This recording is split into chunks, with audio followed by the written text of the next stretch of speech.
So imagine you as a driver, it's your first day on the job, right? You come into UPS and they say, okay, you're mandated to spend an hour each day, your pre-trip, right, going through a curriculum activity at a one-to-one simulator before you head out on the road. You go to that simulator, and it's really just a retired package car that's been revamped to be basically a car simulator, right? So you sit down at the driver's seat and you can drive and do proper simulations based there, but you can do other things now.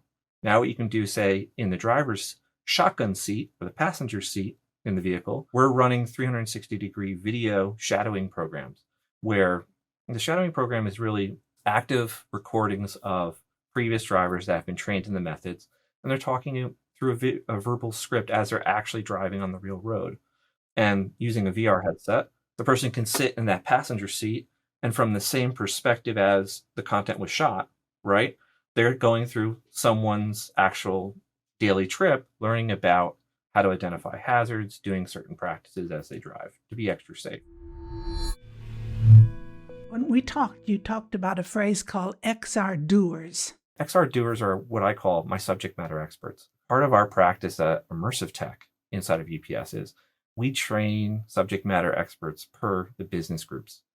And I always call these members of my extended team, I call them XR doers, because what it is the subject matter experts are really the people within that business group that get the things done. You can always have somebody that gets trained and says, okay, they know how to do it.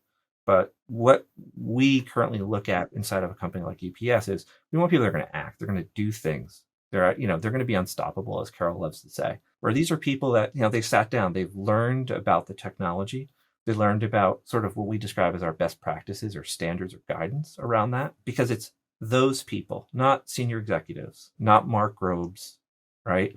It's those people that actually get things done, because they're the ones that are boots on the ground. The people that do the work are the best people to find the right solution because they have the experience, they have the knowledge. AI can't, unfortunately, yet do that, right? Or maybe fortunately.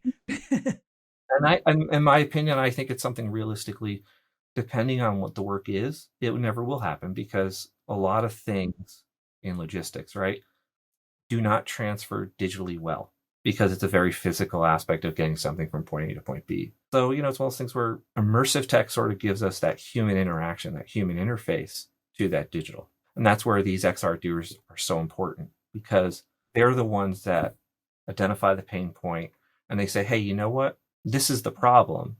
Is it a case where maybe this technology is useful to solve that problem or is it not, right?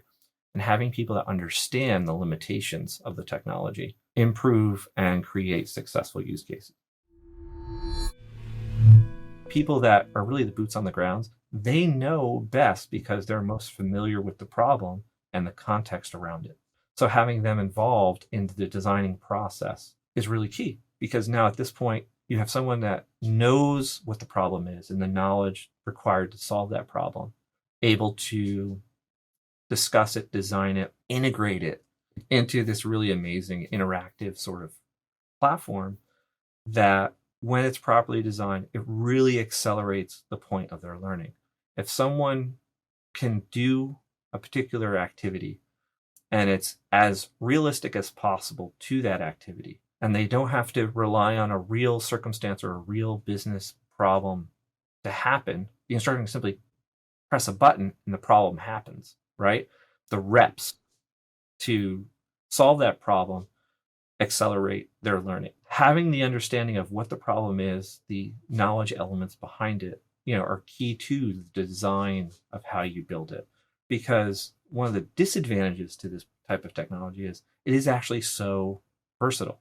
You can actually easily go down the wrong road to trying to solve the problem. And that's why the design is key. Understanding what the pain point is, what is the logical or proper process to solve that problem, and if there's any sort of safety or regulatory concerns around that process, right? Integrating all that into that particular solution design is key.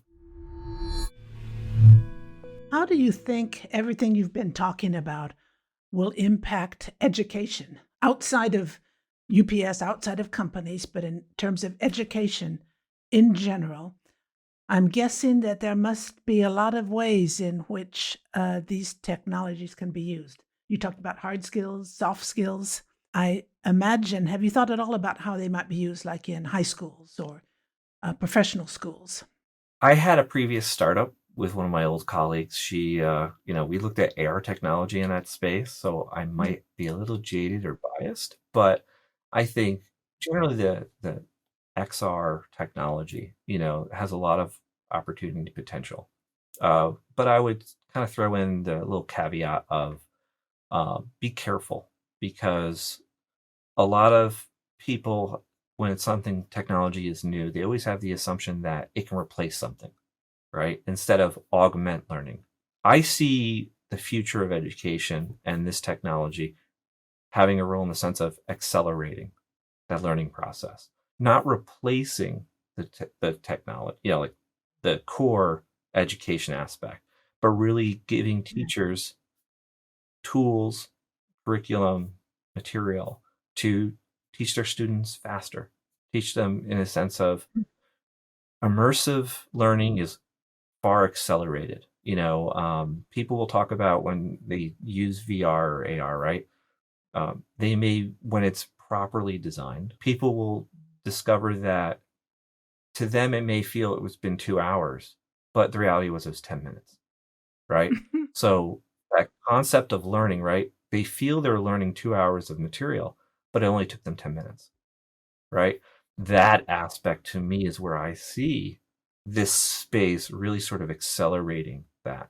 And you see that right now in like the medical areas as well. There are, a lot of the medical fields, doctors are able to virtually, practice and get quote reps of certain procedures in a simulated environment, right? Where simulated environments is low risk, right? High reward.